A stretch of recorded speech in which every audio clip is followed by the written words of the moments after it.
Question ये सबसे बड़ा क्वेश्चन जो आता है कि ड्रग्स इंस्पेक्टर होता क्या है। गवर्नमेंट में जॉब करने वाला हर फार्मासिस्ट बच्चा वो सपना देखता है। डिप्लोमा इन फार्मेसी करने वाला बच्चा इसके लिए एलिजिबल होता है कि तो डिप्लोमा में एजुकेशनल क्वालिफिकेशन उतना अच्छा नहीं माना जाता। तो वैकेंसीज के लिए जो एग्जाम होते हैं उनको कौन कंडक्ट कराता है सर? अगर नेशनल लेवल पे है तो वो यूपीएससी के लेवल से होता है। सब्जेक्ट्स कुछ होते हैं ऐसे कुछ पढ़ने के लिए जो फार्मेसी से रिलेटेड होते हैं? ड्रग्स इंस्पेक्टर एक फार्मासिस्ट होता है। फंक्शंस क्या होते हैं, क्या क्या वर्क होते हैं इनके? ड्रग्स इंस्पेक्टर नहीं है तो दवाई का बाजार भिंडी बाजार बन जाएगा। क्या ये फील्ड जॉब है या फिर ऑफिस वाला जॉब है? सर मैं कहूँगा कि ये कंबाइंड टाइप का जॉब है। Hello dear students, welcome to PW pharma classes. बच्चों स्वागत है आपका इस खास सेशन में। और इस खास सेशन में हम लोग बात करेंगे बड़े ही इंपॉर्टेंट टॉपिक पर जो कि होने जा रहा है ड्रग्स इंस्पेक्टर के बारे में।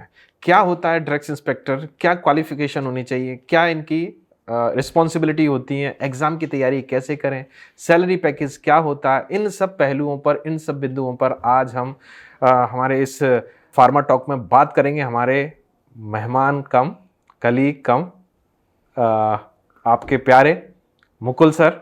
और मुकुल सर इस टॉपिक को बड़े ही अच्छे ढंग से आपको, मतलब आपके जो क्वेश्चंस हैं, बच्चों की तरफ से जो क्वेश्चंस आए हैं उनको बड़े अच्छे ढंग से उनका आपकी समस्याओं का जो आपके कह सकते हैं क्वेरीज है उनका समाधान करेंगे। तो चलिए मुकुल सर, सबसे पहले तो आपके लिए स्वागत है हमारे इस टॉक में। Thank you so much sir. तो सबसे पहला क्वेश्चन, ये सबसे बड़ा क्वेश्चन जो आता है कि ड्रग्स इंस्पेक्टर होता क्या है? जी बिल्कुल। ड्रग्स इंस्पेक्टर वो चीज़ है जो हम कह सकते हैं कि गवर्नमेंट में जॉब करने वाला हर फार्मासिस्ट बच्चा वो सपना देखता है। एक बहुत ही प्रेस्टिजियस जॉब होता है, नाम में ही है ड्रग्स इंस्पेक्टर। तो ये एक सरकारी अधिकारी होता है जो कि सेंट्रल लेवल पे भी हो सकता है और स्टेट लेवल पे भी हो सकता है। और जितनी भी फार्मेसी के अंदर प्रैक्टिसेस होती है, फिर वो चाहे दवाई की दुकान है उसकी क्वालिटी हो, जो फार्मासिस्ट काम कर रहे हैं उनके बारे में जानकारी लेनी हो, जो भी मैन्युफैक्चरिंग चल रही है उनकी क्वालिटी के मैन्युफैक्चरिंग हो, और जितने भी फार्मा से अलाइड चीज़ें प्रैक्टिसेस अपने इंडिया में होती है उनमें होने वाले सारे लीगल चीज़ों का ख्याल रखने वाला और उसको इंश्योर करने वाला एक रिस्पॉन्सिबल पर्सन होता है ड्रग्स इंस्पेक्टर। मतलब एक रेगुलेशन जो रेगुलेटरी अथॉरिटी जो हम कहते हैं, तो वो होता है हमारा ड्रग्स इंस्पेक्टर सर। क्या सर इसको अगर हम ये बोलूं कि ड्रग्स एंड कॉस्मेटिक्स जो एक्ट है उसको कड़ाई से पालन करने वाला अधिकारी? एग्जैक्टली, क्योंकि सर हम सबको पता है कि हमारा जो फार्मेसी फील्ड का रेगुलेशन होता है वो ड्रग्स एंड कॉस्मेटिक एक्ट के जरिए ही होता है। तो हम ये कहेंगे कि हम पढ़ते तो सारे बच्चे हैं, बस उसको प्रैक्टिकली अप्लाई करने वाला जो होता है वो होता है ड्रग्स इंस्पेक्टर। बिल्कुल सही बात बोली आपने।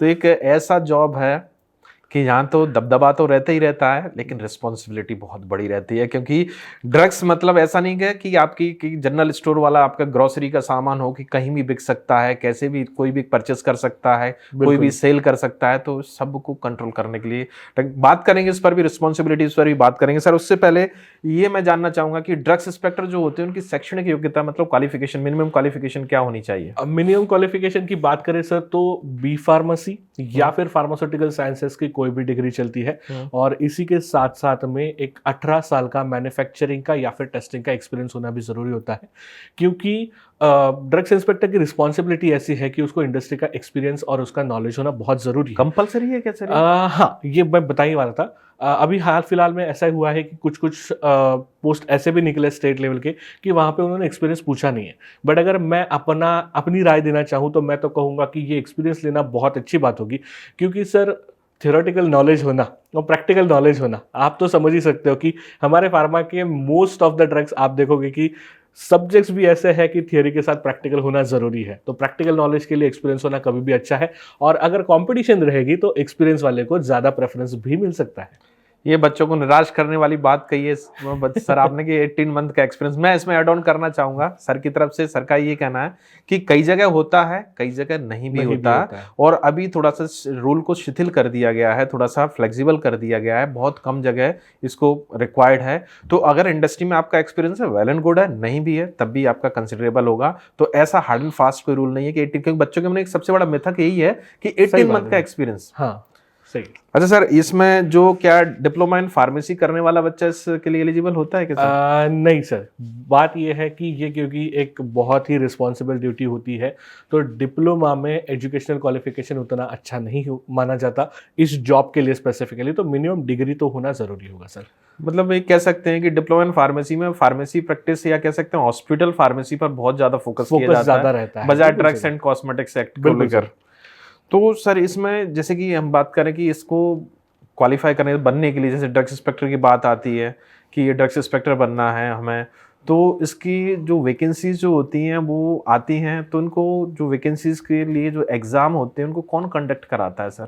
सर जैसे कि मैंने बताया कि स्टार्टिंग में ये है गवर्नमेंट जॉब, फिर वो चाहे स्टेट लेवल की हो या फिर वो नेशनल लेवल की हो, तो जो स्टेट पब्लिक कमीशंस होते हैं, सर्विस कमीशंस, उनके तरफ से, जैसे यूपीएससी हो गया, एमपीएससी हो गया, इनके तरफ से ये एग्जाम्स कंडक्ट होते हैं।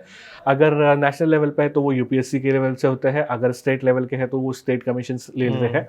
और अगर मैं एग्ज़ाम के बारे में बात करूँ तो बेसिकली इसमें 2 टाइप के एग्ज़ाम्स होते हैं। सबसे पहले तो आपको एक रिटन एग्ज़ाम क्वालिफाई करना होता है, जिसके लिए फार्मा और थोड़ा बहुत नॉन फार्मा इसके बेसिस पे सिलेबस होता है, और वैकेंसी के साथ साथ सिलेबस का भी जिक्र किया जाता है। तो वो रिटन एग्ज़ाम सबसे पहले हमें पास करना होता है, और उसके बाद में या तो एप्टीट्यूड टेस्ट या तो इंटरव्यू का एक सेकंड राउंड होगा। जो बच्चे दोनों ही अच्छे से क्लियर कर सकते हैं, उनको फिर ड्रग्स इंस्पेक्टर का बनने का मौका मिलता है सर। सर कई जगह मेरे ख्याल से इंटरव्यूज भी नहीं होते, डायरेक्टली उनको आजकल सर काफ़ी सारी चीज़ें बदल रही है, वो तो अब तक जो चलता आ रहा है एक स्टैंडर्ड फॉर्मेट है, वो मैंने जनरल नॉलेज के लिए बता दिया।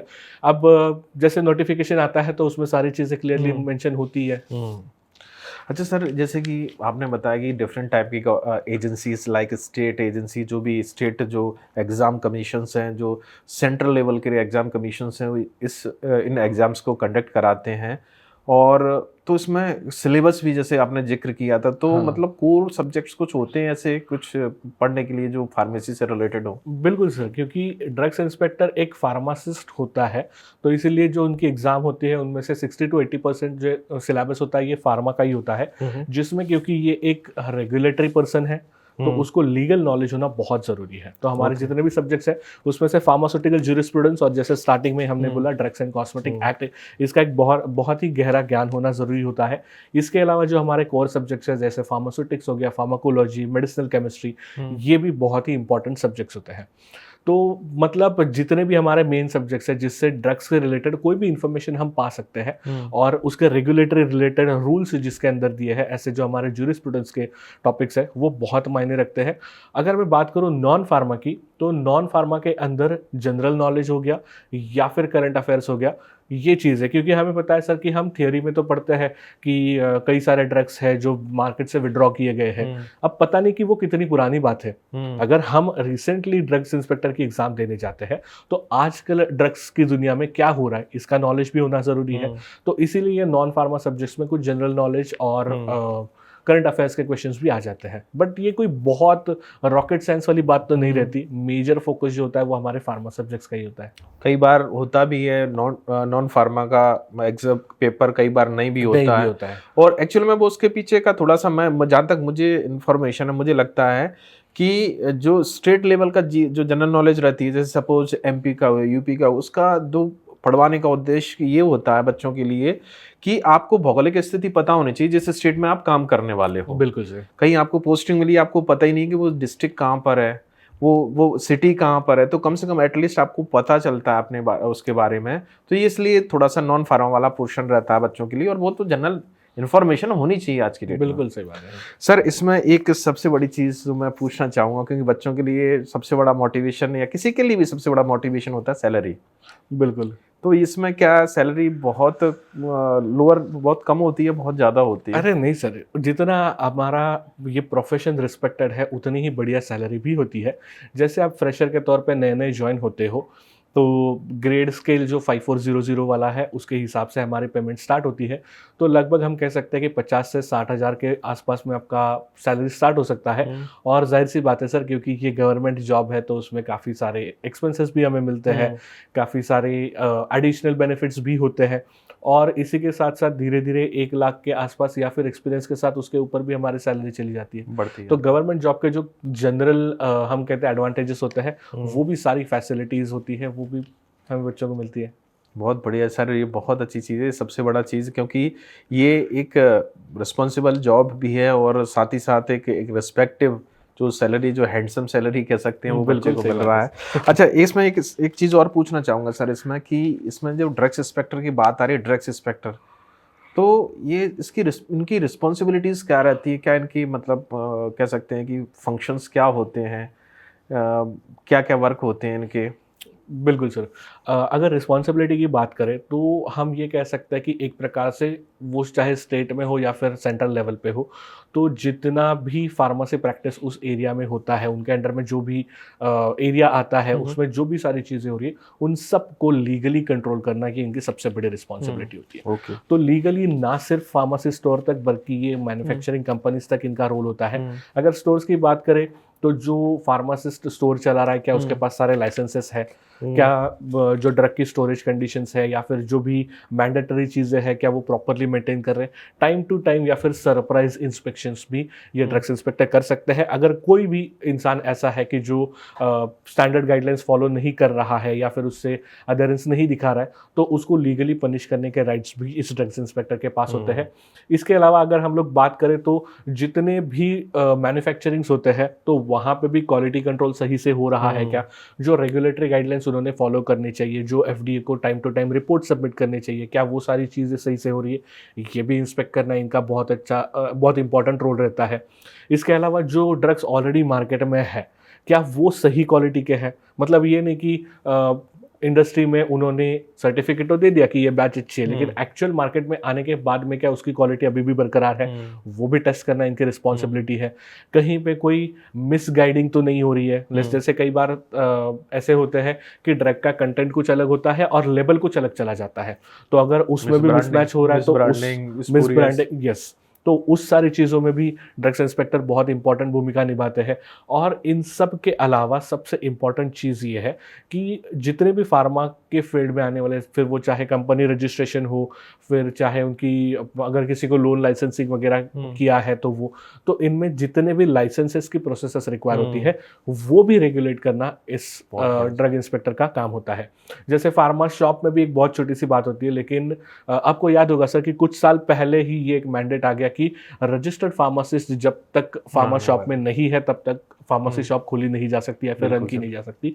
तो कई बार ये होता है कि हमारा जो फार्मासिस्ट का लाइसेंस होता है वो एक्सपायर होने के बाद उसको टाइम टू टाइम रिन्यू करना लोग भूल जाते हैं, तो उस भी बात की रिस्पॉन्सिबिलिटी जो है ड्रग्स इंस्पेक्टर लेते हैं, ताकि कोई भी ऐसी गलत चीज़ ना हो या फिर विदाउट लाइसेंस हो या फिर एक्सपायर्ड लाइसेंस के साथ अगर कोई फार्मेसी शॉप रन हो जा रही है तो उसके ऊपर भी प्रतिबंध लगाना, उसको सही समय से जो भी है लीगल पनिशमेंट है वो करना, ये सारी रिस्पॉन्सिबिलिटीज़ जो है ये एक ड्रग्स इंस्पेक्टर की होती है सर। मतलब सर ये तो एक बहुत बड़ा रिस्पॉन्सिबिलिटी वाला जॉब है, बहुत सारी रिस्पॉन्सिबिलिटीज़ है, जैसे कि पुलिस इंस्पेक्टर कानून व्यवस्था बनाए रखते हैं, तो उसी तरीके से ड्रग्स इंस्पेक्टर ड्रग व्यवस्था, औषधि व्यवस्था बनाए रखते हैं, ताकि ड्रग का मिसयूज ना हो, बिल्कुल ओवर यूज ना हो, सही जगह पर सही हाथों में पहुंचे, क्योंकि ये एक ऐसी चीज़ है, ड्रग्स ऐसी है, ड्रग्स मतलब फ़ायदा भी करती है और नुकसान भी करती है। बिल्कुल सही बात है। तो एक लाइन में अगर सर मैं बताऊं तो अगर ड्रग्स इंस्पेक्टर नहीं है तो दवाई का बाजार भिंडी बाजार बन जाएगा। अरे मतलब किलो के भाव में बिकेगी। बिल्कुल,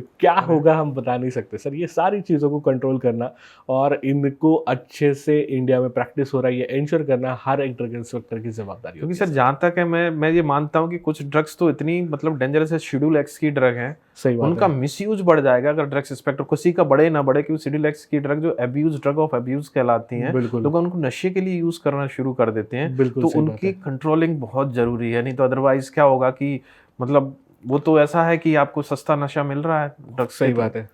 तो एक बहुत बड़ी बात बोली सर आपने कि मतलब कि भिंडी बाजार बन जाएगा पूरा दवा बाजार।